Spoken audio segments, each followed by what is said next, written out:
Eleições 2022 com Bayard Boiteux. Nosso propósito é defender a democracia. Estamos aqui, na realidade, contra as fake news.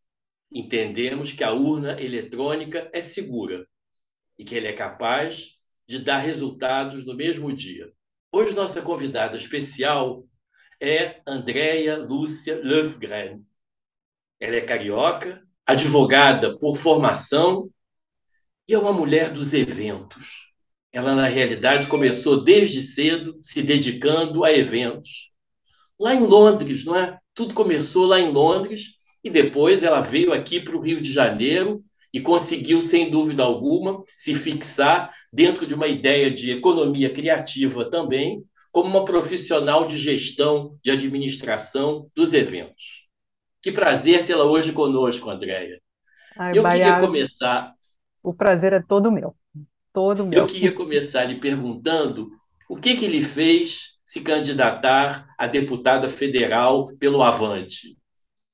O mais importante é entender que eu sou uma cidadã comum, eu não sou uma política profissional. E sou uma pessoa que desenvolve atividades econômicas como praticamente toda a população brasileira. E trabalhando com gestão, ou seja, ajudando a empresa a se organizar, eu me deparei com um problema enorme que aconteceu, principalmente durante a pandemia, que são leis que são feitas por pessoas no Congresso Nacional que não entendem absolutamente nada do negócio que essas leis irão afetar. E isso acontece em toda a nossa sociedade. Eu tenho algumas pautas, né, que são muito próximas, principalmente do meu coração.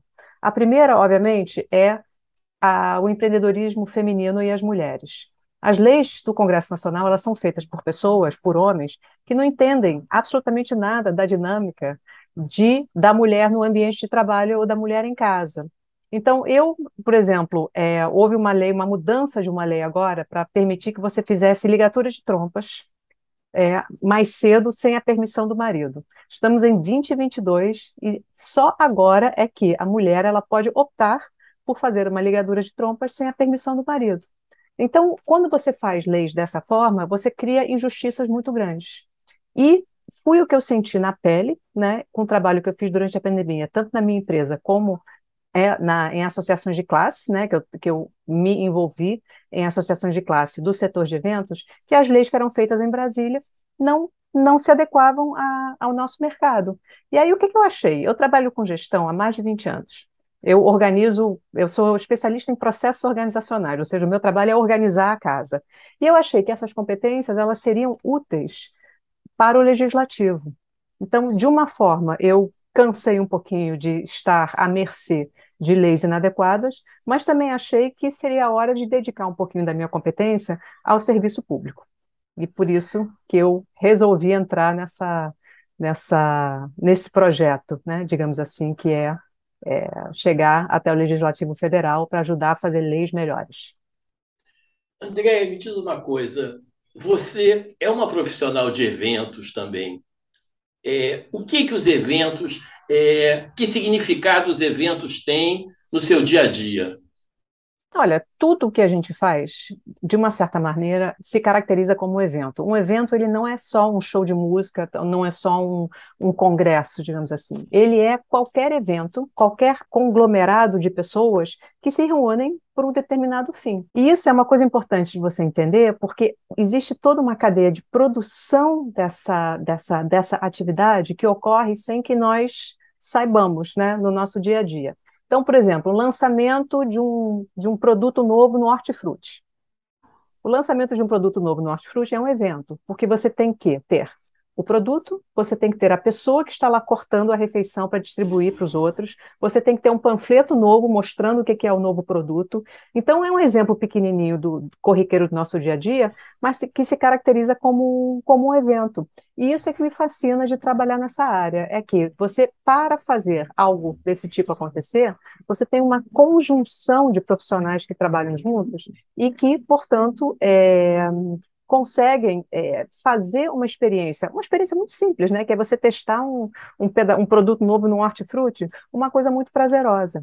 Então, essa indústria, se você olhar no macro, que é o Rock in Rio, né, que é um evento que movimenta bilhões, literalmente bilhões na cidade do Rio de Janeiro. Até esse pequeno evento que eu descrevi, que aconteceu ontem, é por isso até que ele está na minha memória, é que faz com que essa atividade ela permeie a nossa economia no Rio de Janeiro muito mais do que a gente imagina. Então, o que é o fascinante para mim? É a parte da organização. É como é que você faz o passo a passo para você conseguir entregar para o cliente do hortifruti uma experiência maravilhosa e provar um produto novo. Andréia, a sua vivência internacional lhe traz, na realidade, uma experiência distinta ao assumir uma cadeira no Congresso Nacional? Totalmente, totalmente. Eu tenho origem, né? Eu sou nascida no Brasil, nascida no Rio de Janeiro, sou brasileira, mas o meu pai é um sueco, é um estrangeiro. E cresci parte da minha vida na Suécia, já morei algumas vezes lá. E a diferença entre a Suécia e o Brasil, em termos políticos, é que, primeiro, há uma participação popular muito maior. As pessoas entendem que o ato político ele faz parte do nosso dia a dia. Quando você opta por colocar a latinha na lata de lixo correta, quando você escolhe deixar passar uma pessoa mais velha antes de você no ônibus, todos esses são atos políticos. Depois, eu tive uma vivência de entender que o político, ele nada mais é do que um funcionário público eleito. Ele tem uma função naquela estrutura, né? E a função do deputado federal, que é o cargo para o qual eu estou pleiteando, ele tem várias funções muito importantes. Legislar, obviamente, mas também, né, garantir que o executivo esteja executando suas funções. Mas o que é a grande diferença? A grande diferença é que o político, num país como a Suécia, é uma pessoa como outra qualquer. Ele anda de metrô, ele paga o seu aluguel, ele simplesmente atua de uma forma diferente por ter sido eleito. Aqui no Brasil, o político é uma autoridade. E eu questiono um pouco, como cidadã, a necessidade de você ter estruturas caríssimas, né, que suportam essa atuação política nossa, para pessoas que não entendem que elas têm um papel muito importante, que é representar as pessoas que nelas votaram.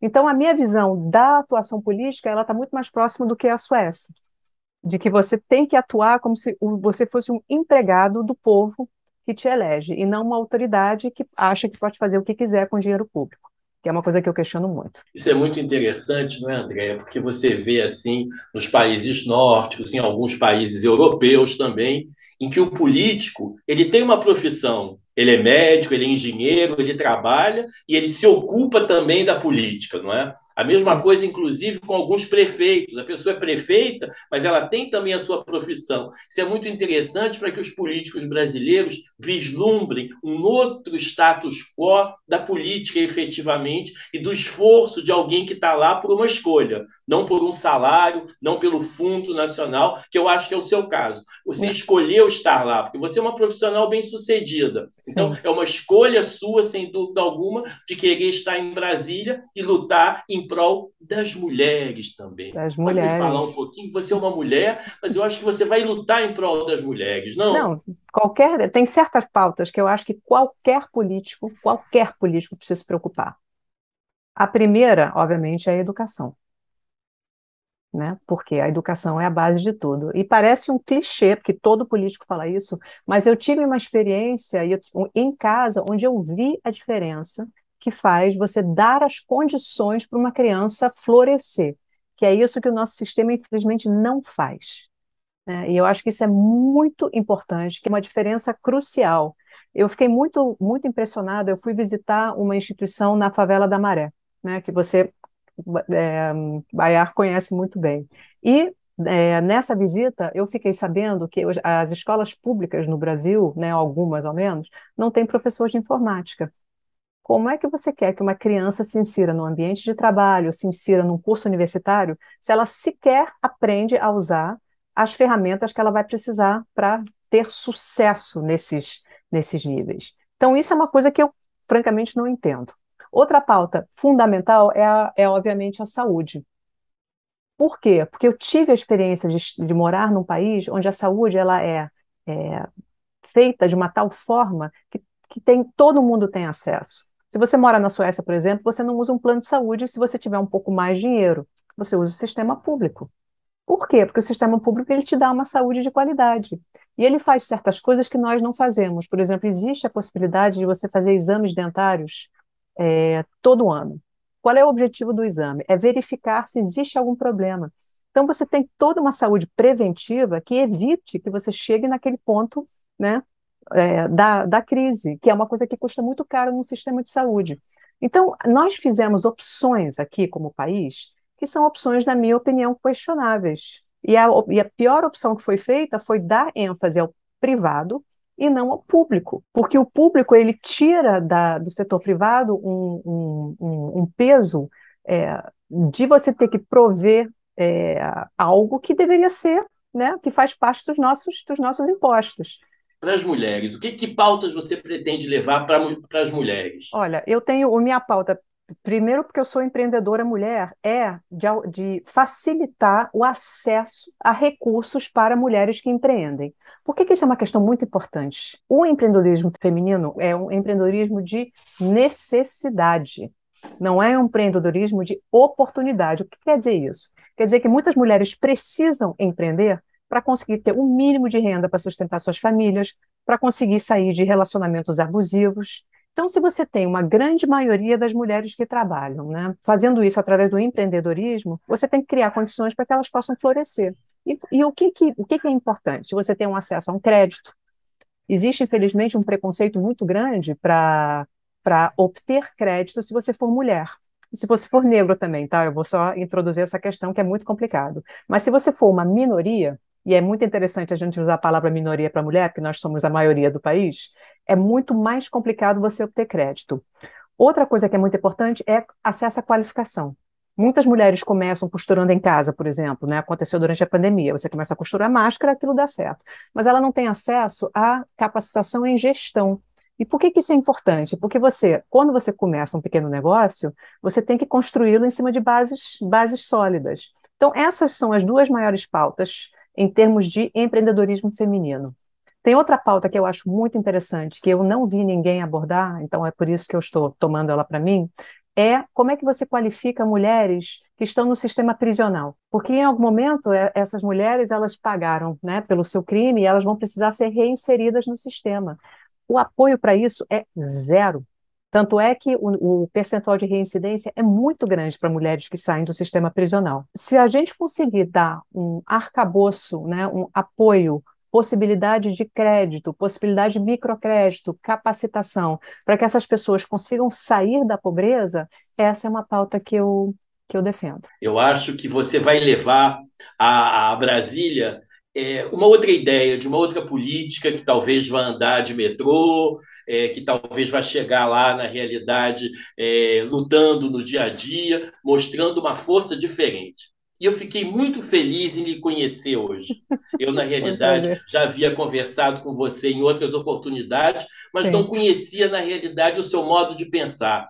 Sem dúvida alguma, eu acho que ali, dentro dessa sua cabecinha, tem, sem dúvida alguma, a figura da mulher Ivone Bezerra de Mello, Ah, que com foi, na certeza. realidade, quem é a sua mãe, não é? E quem você teve como exemplo a vida inteira de Sim. empreendedorismo, de luta, de solidariedade. Eu acho que ela também traz para você esse exemplo dentro de casa, na realidade, além do seu pai, é claro, do seu marido, enfim. Você tem exemplos dentro de casa que lhe levam a essa luta diária.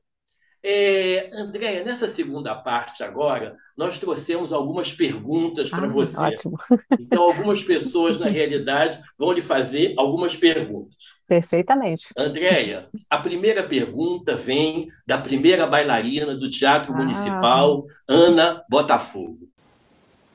Olá, Andréia Lúcia, eu sou Ana Botafogo e gostaria de saber a sua opinião sobre a suspensão pelo governo, através de uma medida provisória, da Lei Paulo Gustavo e da Lei Aldir Blanc. Qual é a sua opinião sobre esta questão? olha, isso é uma ignorância completa e total desse governo que desconhece a importância de você valorizar o setor cultural. Essas duas leis, elas foram votadas, na realidade, mais, elas foram discutidas, elas foram votadas e elas tiveram enorme sucesso. Por quê? Porque elas universalizam o acesso ao dinheiro para fazer cultura. E isso é principalmente relevante para o pequeno produtor, porque o grande produtor, as grandes empresas, elas têm acesso a crédito, elas têm alternativas, mas o pequeno produtor não tem. E quando você toma uma decisão unilateral dessas, prejudicando uma enorme quantidade de pessoas, eu acho que, assim, além de ser imoral, né, mostra e demonstra uma completa e total falta de sensibilidade para o que aconteceu no país durante a pandemia para as pessoas que trabalham em cultura e, particularmente, aquelas que trabalham com cultura ao vivo. Um balé, por exemplo, né, Ana, que aliás eu sou uma grande admiradora, muito obrigada pela pergunta, para ela conseguir realizar um balé, ela emprega um enorme número de pessoas. Durante a pandemia, onde você não podia fazer nenhum evento ao vivo, essas pessoas ficaram à míngua, pessoas que morriam de fome. Eu participei, inclusive, de alguns movimentos de apoio a essas categorias, onde a gente pagava a conta de luz do camarada, né? Uma amiga minha contou uma história que eu fiquei muito impressionada, que o camarada ele foi expulso do apartamento dele. E essa organização ajudou a arrumar um caminhão para levar as coisas dessa pessoa. Então, assim, foi uma situação muito, muito, muito séria. E a partir do momento que o governo não entende que cultura, entretenimento, turismo seja relevante para a nossa economia, assim, eu só posso lamentar muito e trabalhar o que eu puder para colocar pessoas no governo que entendam a importância desse setor, porque é um setor econômico. Aqui não é uma questão, não é uma questão filosófica, é um setor da economia onde várias pessoas são empregadas. Olá, Andréia, eu sou Thelma Neco. Gostaria de perguntar o que representou a desistência da candidatura do deputado Janones, do Avante, e integrar a campanha do presidente Lula, do PT. O que você achou pessoalmente disso? Quais foram os pontos de interseção? Quais foram os pontos frágeis? Um abraço, tudo de bom. O Janones, aliás, ele foi uma das razões pelas quais eu entrei no Partido Avante. E ele tinha uma proposta de governo de uma pessoa nova, uma pessoa engajada, uma pessoa que vinha de uma vida muito sofrida, mas que conseguiu chegar a deputado federal através do ensino público, né, o que eu achei absolutamente maravilhoso. A partir do momento que ele escolhe um lado, é um pouco complicado, até porque eu não sou uma pessoa de extremos. E um dos meus compromissos é não votar nem num, nem no outro. Por quê? Porque eu acho que esses dois senhores não estão preocupados com o bem-estar do Brasil. Eu acho que eles estão preocupados com o bem-estar deles. E se os dois abrissem mão dessas candidaturas e deixassem outras pessoas entrar, talvez a gente tivesse uma renovação no nosso país que faria uma grande diferença para o nosso futuro. A última pergunta vem de uma empresária do varejo, Zizi Magalhães. Boa tarde, Andréia. Eu sou Zizi Magalhães, empresária no setor de varejo aqui no Rio de Janeiro há mais de 30 anos.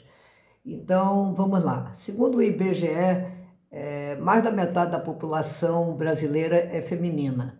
Nós, mulheres, representamos, segundo o Tribunal Regional Eleitoral, 53% do eleitorado brasileiro. No entanto, nós fazemos parte de uma pequena minoria nesse cenário político que participa da vida política, né? Então, a minha pergunta para você é o seguinte: caso você venha a ser eleita deputada federal, que ações você pretende buscar para garantir uma maior participação da mulher nesse cenário político? Olha, a primeira coisa é investir em educação, mas não em educação clássica, numa educação onde você consegue discutir questões políticas. Eu vou usar o exemplo do projeto Herê, né, que você conhece muito bem da minha mãe, onde uma das aulas que ela faz com os jovens é justamente uma aula sobre o antigo, não sei se você se lembra, Baiar, do OSPB, você chegou a fazer isso na escola? Sim, cheguei. Então, obviamente não vou dizer que idade que eu tenho, mas digamos assim que eu já ouvi falar que existe esse curso. Em OSPB, o que a gente aprendia? A gente aprendia os sistemas políticos e a gente abria um fórum de discussão para você conseguir, né, não politizar os jovens, mas ensiná-los a pensar de uma forma política, né, que eu entendo que são duas coisas diferentes. Então, o que eu faria? A primeira coisa seria uma revisão dos currículos, principalmente mais próximo, né, das formaturas, onde você introduzisse esse tipo de discussão. E não para um viés ideológico, não para um viés, né, como é hoje, mas assim, você ensinasse para o jovem o que é fazer política. E dá muito medo, viu? Porque o jovem, ele não entende, ele não se vê colocado naquela discussão. Ele acha que aquilo é coisa de corrupto em Brasília, como se a questão não fosse com ele. Eu acho que isso é uma coisa muito importante. Para as mulheres, isso é particularmente importante, porque as meninas, de uma forma geral, lhes são dito, né, durante muitos, ao menos em muitos lugares, que elas não servem para a política. Eu acho que isso é uma visão equivocada. Então, abrir o mundo via o sistema educacional, né, para que você tenha formas de você travar essa discussão, facilitar a entrada de mulheres na política. Eu vou contar um caso que eu já contei algumas vezes que me chocou profundamente na minha campanha. Eu não entendia nada, eu não sou política, essa aqui é a minha primeira campanha. A primeira coisa que você faz quando você faz uma campanha política é você entrega as suas mídias sociais para uma agência de marketing político, né? Porque eles passam a cuidar desse dia a dia. E isso significa que pessoas, né, que solicitam ser adicionadas nem sempre são suas amigas, né, se é que isso existe nas redes. Se você visse a quantidade de e-mails, né, de inbox, com fotos pornográficas, grosserias, né, enfim, todo tipo de impropriedade, eu imagino que isso assuste muitas mulheres. Então, assim, o ambiente ele é inóspito, você realmente tem que estar preparada para, né, aguentar aquele tipo de abuso. Mas se todas se envolvessem mais, eu acho que essa representatividade, 51,8%, que é o percentual de mulheres no Brasil, ela ficaria mais próxima do que deveria ser. Hoje nós temos 15% de mulheres no Congresso. 15% de mulheres no Congresso não fazem leis ou não conseguem passar leis que são apropriadas para as mulheres. Então, eu espero que essa geração de jovens entenda que o Brasil está mudando, e eu acho que essa eleição é uma eleição que vai mostrar isso, e comecem a se envolver mais, não em política partidária, mas em política do dia a dia, né? De você fazer as pequenas coisas para você conseguir mudar, né, o círculo que está em volta de você. Nossa convidada de hoje é Andréa Lúcia Löfgren, 7051. 7051, candidata a deputada federal. Nesta última parte do programa, eu queria, por favor, que você tecesse as suas considerações finais. A minha missão como política é ser na política o que eu sempre fui na minha vida profissional. E o que isso significa? É entender que esse desafio é de uma enorme responsabilidade, que existem pessoas que precisam de representatividade e que eu, como profissional, né, tanto do setor de eventos como mulher, entendo que é importante ter uma pessoa que acredite no Congresso Nacional e principalmente no Legislativo, para que a gente consiga começar a fazer essas mudanças. Se vocês acreditam no que eu falei durante essa entrevista, entrem nas minhas redes sociais, todas as minhas propostas estão lá, tem alguns vídeos onde eu falo o que eu penso, e vou adorar ter essa conversa com vocês, travar esse diálogo, escutar as necessidades e sempre me coloco à disposição, que para mim, o político, ele é um funcionário do povo que o elege. Então, queria agradecer pelo seu tempo, Payá. Muito obrigada, foi um prazer estar aqui com você. Eu que agradeço a oportunidade de ter conhecido um pouco melhor os seus projetos, Andréa, Lúcia, e com esse nome, na realidade, difícil, porque ele tem um umlaut, não é? Löfgren. É, na realidade, um nome difícil, não é? É verdade. Candidata a deputada federal sob o número 7051, no estado do Rio de Janeiro. Eleições 2022, acaba aqui mais um de seus programas. Lutamos pela democracia. Lutamos, na realidade, contra as fake news. Lutamos por um Brasil melhor.